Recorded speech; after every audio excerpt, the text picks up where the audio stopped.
본문에서는 그리스도의 계보라고 말합니다. 우리 본문 한번 다시 한번 함께 짧으니까 한 번 더 우리 합독하겠습니다. 마태복음 1장 1절입니다. 아브라함과 다윗의 자손 예수 그리스도의 계보라. 아브라함이 이삭을 낳고 이삭은 야곱을 낳고 야곱은 유다와 그의 형제들을 낳고. 아멘. 본문에서는 그리스도의 계보라고 말하는데 이 계보란 바로 족보를 말합니다. 우리들의 신앙의 계보를 살펴보면 어떤 분들은 부모님으로부터 믿어온 가문도 있을 것이며 또한 일대 즉 부모님들께서는 믿지 않으셔서 나부터 믿게 된 분들도 있습니다. 또한 오랜 조상 때부터 믿어온 신앙의 가문도 있습니다. 이렇게 많은 신앙의 가문 중 여러분들의 가정과 가문이 예수님께서 기뻐하는 가문이 되기를 여러분들은 원하지 않으십니까? 모두가 원할 것입니다.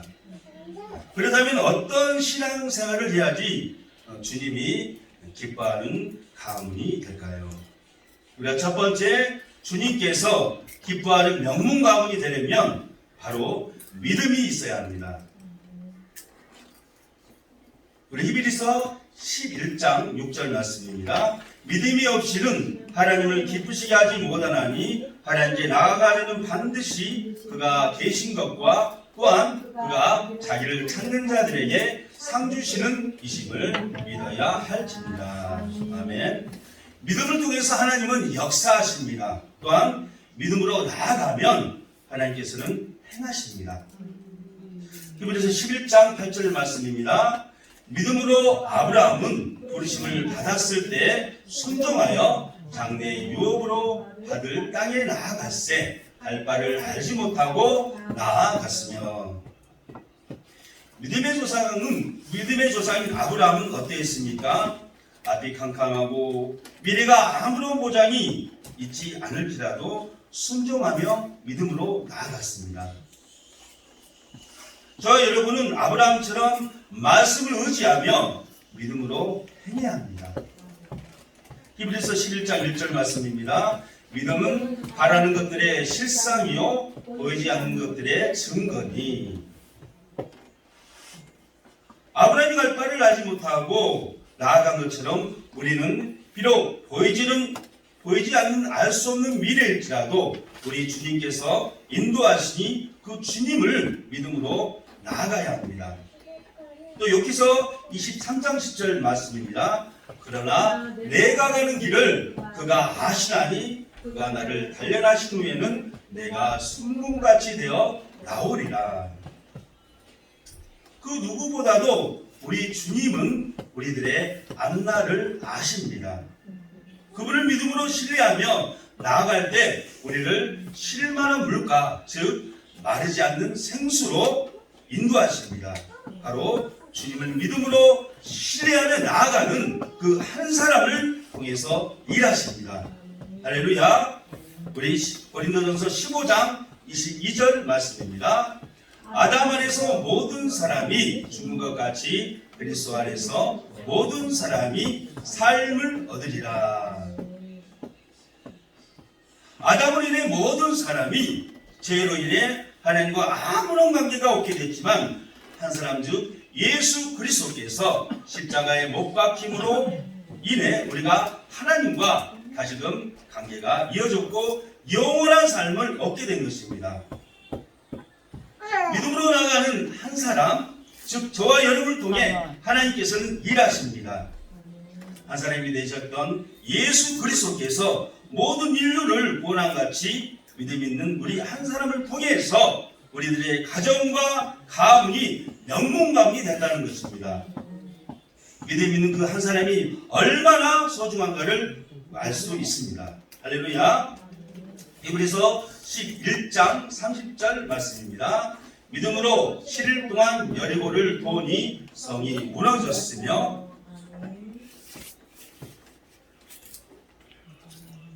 여리고성을 무너뜨린 것은 하나님이십니다. 이스라엘 사람들은 7일 동안 성을 동급받게 한 일이 아무것도 없습니다. 그 성은 이스라엘 사람들의 힘으로 무너뜨릴 수 없는 성이었습니다. 그러나 이스라엘 백성들은 성을 7일 동안 도라고 말씀하신 하나님께 순종하여 그 성이 바로 무너진 것입니다. 순종함이란 우리의 행함을 말합니다. 믿음은 행함입니다. 행하지 않는 것은 믿음이 아닙니다. 기도할 때가 있으면 행할 때가 있는 것입니다. 기도만 한다고 모든 것이 변하진 않습니다. 그렇다고 무조건 행하라는 말이 아닙니다. 주님이 행하라고 하실 때, 가라고 하실 때, 또 멈추라 하실 때 행하는 것이 바로 순종입니다. 아브라함에게는 이제는 본토집을 떠나려고 하셨고 그 말씀에 아브라함은 순종하였습니다. 이것이 바로 행함의 믿음입니다. 두 번째, 신앙의 계보가 이어지는 명문가운이 되려면 어떻게 해야 하는가? 바로 매일매일 말씀을 붙잡고 나아가야 합니다. 시편 119편 105절 말씀입니다. 주의 말씀은 내 발의 등이요 내 길의 빛입니다. 말씀을 붙잡고 나아갈 때 우리는 승리할 수 있습니다. 마귀는 우리의 연약한 부분, 즉 음란이나 또 도벽이나 또한 도박이나 술, 마약 등 온갖 유혹거리로 우리를 공격합니다. 그리고 사람을 통해 성내게 하며 또 분내게 하고 주님이 바라는 길로 못 가게 합니다. 가까운 사람을 통해서 역사합니다. 때론 신뢰했던 지인을 통해 역사하여 주님이 원하는 방향이 아닌 다른 방향으로 가게 합니다. 분별함이 필요합니다. 주님이 주신 지혜와 판단력으로 돌파해야 합니다. 자칫 다른 방향으로 가다 보면 기회를 잃을 수가 있습니다. 항상 주님께 무릎 꿇고 간구해야 합니다. 지혜와 판단력을 구해야 합니다. 할렐루야. 이러한 마귀의 공격에 넘어지지 않으려면 주님의 말씀을 매일매일 쫓아야만 승리할 수 있습니다. 시편 1장 3절 말씀입니다. 그는 시냇가에 심은 나무가 새를 따라 열매를 맺으며 그 잎사귀가 마르지 아니함 같으니 그가 하는 모든 일이 다 형통하리로다. 나무가 자라려면 반드시 물이 필요합니다. 물이 있는 곳에 나무가 죽지 않은 것처럼 우리는 말씀의 생수로 항상 목마르지 않은 삶을 살아야 합니다. 그 말씀을 통해 하나님께서는 우리를 인도하십니다. 그 말씀이 우리를 때로는 병에서 고침받게 하시고 때로는 좌절과 낙심 속에서 구원에 이르게 하는 능력이 됩니다. 또한 우리는 그 말씀을 통해 기적을 체험하게 되는 것입니다. 우리 준비한 영상 보겠습니다. I want to say something that you wrote here. It's on the jacket. Your circumstances do not define you. Your identity does. And many thought football defined you. That was your identity. But it has not been. And how did you prevent that from happening? Well, I think it's really understanding what matters, what's important in your life, and having something bigger than just what you do. When you have an identity that's bigger than what you do, even when that fails or you crumble or someone says you're not good enough or you can't or you won't or you shouldn't, you can still prevail over that because your life is bigger than that. You know, in such a cynical, sarcastic society, oftentimes looking for the negative on anybody or anything. If you're fortunate enough to spend 5 minutes or 20 minutes around Tim Tebow, your life is better for it. I just went out there and we were blessed to win the national championship, and 2 days afterwards, I was eating grouper at Ballyhoo Restaurant in Gainesville, Florida with my mom, my dad, my aunt, and Coach Meyer. And Coach Meyer gets a call, and he's like, 예, 영상 한번 준비 감사하겠습니다. 이 미식 축구 선수는 3년 동안 게임에 나갈 때마다 이 문과에 항상 3년입니다. 요한복음 3장 16절이라는 그런 문구를 써서 출전했다는 내용입니다. 그런데 3년이 될 때 하나님이 기적이 일어났습니다. 우리 다음 화면 계속 보겠습니다. All right, bye. So intense. And I was like, Coach, what's that all about? He said, that's Steve McLean, who's our PR guy at Florida. I said, well, what do you have to say? He said, Tim, he just told me that during the game, 94 million people Googled John 3:16. That game just happened to be January 8th of 2009. Well, exactly 3 years later, January 8th, 2012, exactly 3 years later to the night that I put John 3:16 under my eyes, I was playing quarterback for the Denver Broncos in the first round of playoffs versus the Pittsburgh Steelers. I didn't think of John 3:16 one time going into that game at all. I didn't even know it was 3 years from the night that I wore it. Just went out there and tried to win a silly football game. And we were blessed to win this crazy Then game in came the overtime. miracles, a string of improbable late-game victories. But after Tebow engineered yet another impossible last-minute win with this 80-yard overtime pass. Afterwards, I go into the locker room, I change really fast, I'm getting ready to walk into the press conference, because I love talking to the media.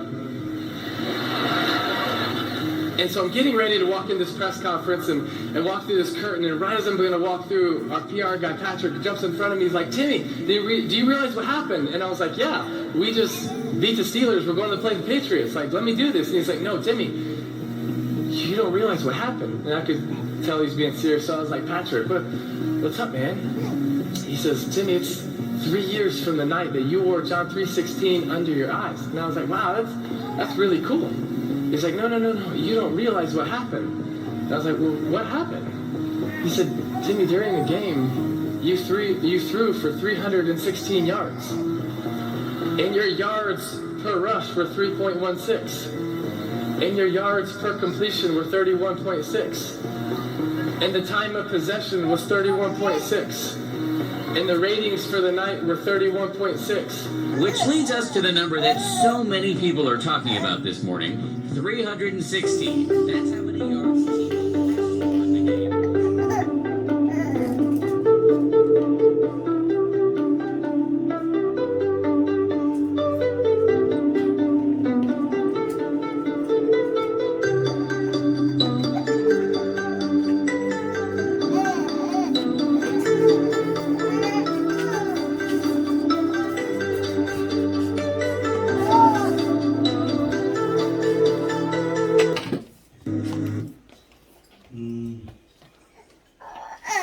놀랍지 않으십니까? 이처럼 기적은 일어납니다.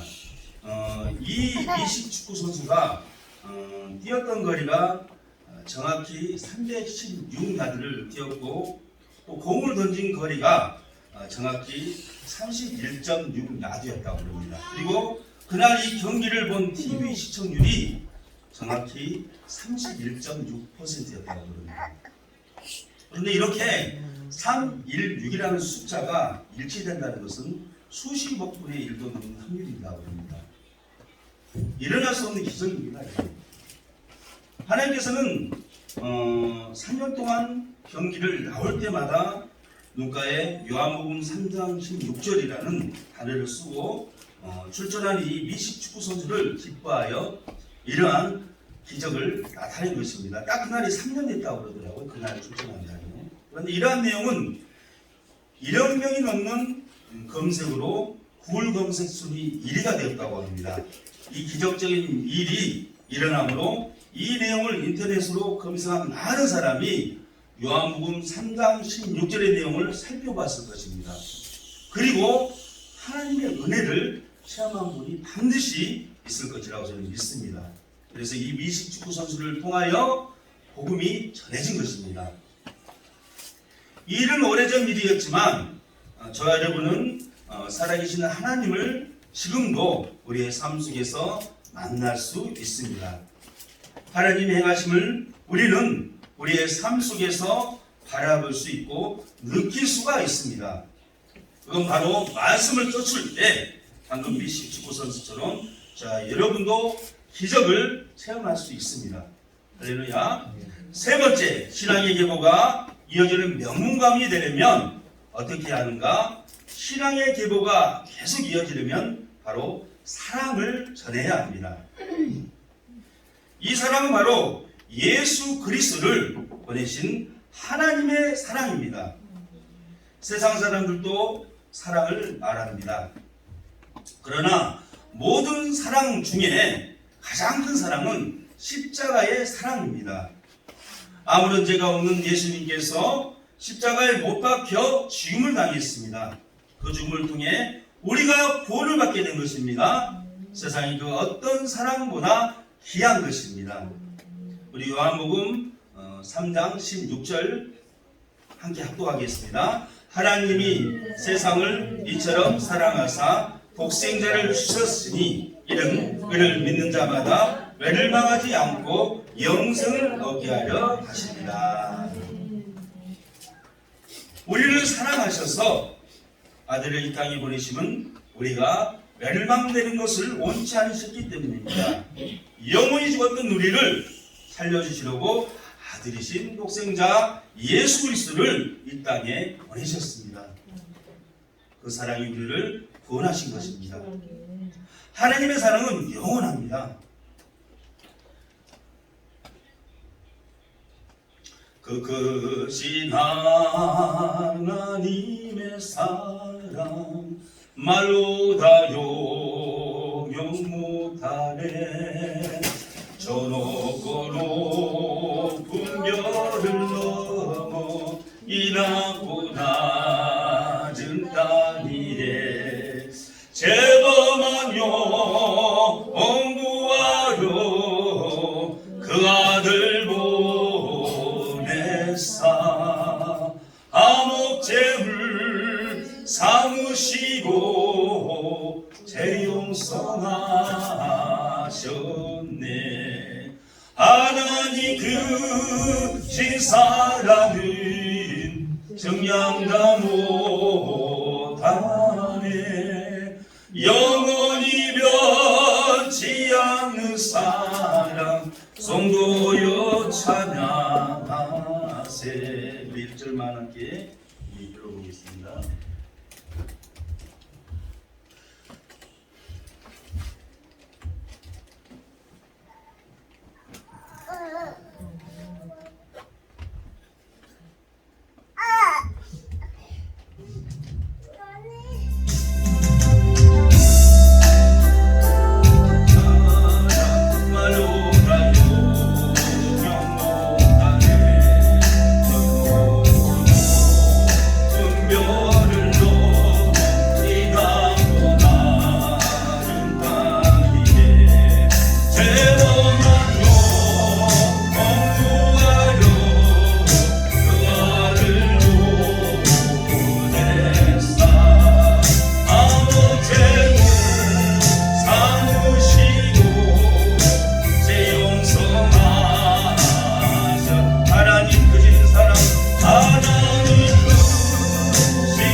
그렇습니다.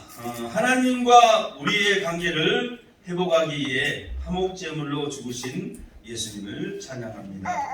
그 은혜가 있기 때문에 저와 여러분이 이 자리에서 주님을 찬양하며 나아가게 된 것입니다. 우리 이렇게 예배를 드림은 그건 예수 그리스도의 은혜가 너무 크므로 감사로 드리는 것입니다. 영원히 찬양 드려도 부족함이 없습니다.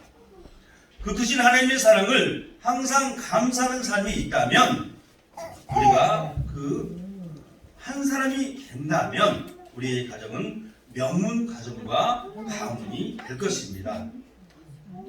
그렇다면 감사하는 삶이란 무엇입니까? 바로 감사하는 삶이란 값없이 받은 그 은혜를 바로 다른 사람에게 전하는 것입니다. 우리가 주님을 처음 만났을 때 어땠습니까? 은혜가 너무나 감사하게 마음이 너무 뜨거워져서 이 사랑을 전하지 않고는 힘들었던 시간을 기억하실 것입니다. 우리만 이 귀한 은혜를 간직만 해서는 안 됩니다. 바로 나의 가까운 이웃부터 하나님의 사랑을 전해야 합니다. 기쁜 소식을 전해야 합니다. 예수님을 믿음으로 구원받는다는 사실을 전해야 합니다. 우리 마태복음 28장 18절부터 20절 말씀 작성합니다.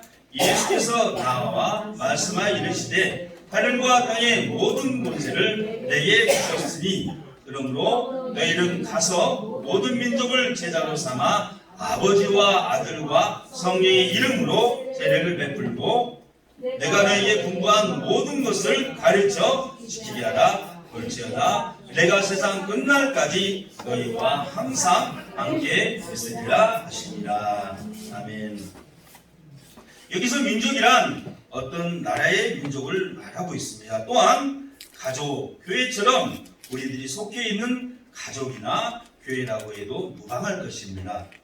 그러므로 저희는 복음이 전해진 저희 가정과 가문 그리고 우리 교회 즉 민족에 국한되어서는 안 됩니다. 주님께서는 모든 민족에게 모든 가정과 모든 열방에 복음을 전하라고 말씀하십니다. 이번 여름에 우리 교회에서 필리핀 단기 선교를 계획하고 있습니다. 저희 목사님이 하나님께 은혜를 받아 계획한 것입니다. 우리나라는 많은 사람이 복음을 받아들였고 또 주위에서 보면 많은 교회와 성도들을 저희는 쉽게 만날 수 있습니다. 그러나 우리나라처럼 쉽게 복음을 전할 수 없는 나라들이 많습니다. 제가 몇 번 가본 네팔이라는 나라가 있습니다. 이 나라는 힌두교라는 종교를 가지고 있는 나라입니다. 이 힌두교는 많은 신들이 있고 그 많은 신들을 쫓는 종교입니다. 우리 기독교와는 전혀 다른 종교입니다. 힌두교는 그들의 모든 삶을 지배하고 있습니다. 하나님을 모르는 그들에게 우리가 그 나라에 가서 하나님을 전하는 것이 필요합니다. 우리가 그 나라에 가서 전하지 않는다면 그들은 평생 하나님을 만나지 못하게 될 수도 있습니다. 그러므로 선교사님들은 추위와 더위를 이기며 오지까지 가서 교통과 먹는 것도 열악한 환경임에도 그 사랑이 나를 구원하신 그 사랑이 너무나 감사해서 그곳에 직접 가서 복음을 즉 예수님을 믿으면 구원을 받는다는 진리를 전파합니다. 이번 필리핀 선교 또한 하나님을 모르는 사람에게 복음을 전하기 위해 가는 여행입니다. 물론 국어 문화를 접하며 체험하는 시간도 있을 것입니다. 그러나 이것만은 절대 잊어서는 안 됩니다.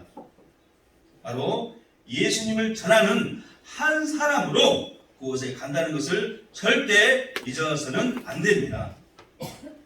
이처럼 우리는 모든 민족을 나의 가정과 교회, 이 나라에 국한돼서 전하는 것이 아닌 모든 나라에 우리 교회의 이름처럼 세계의 모든 나라의 열방을 선교해야 합니다.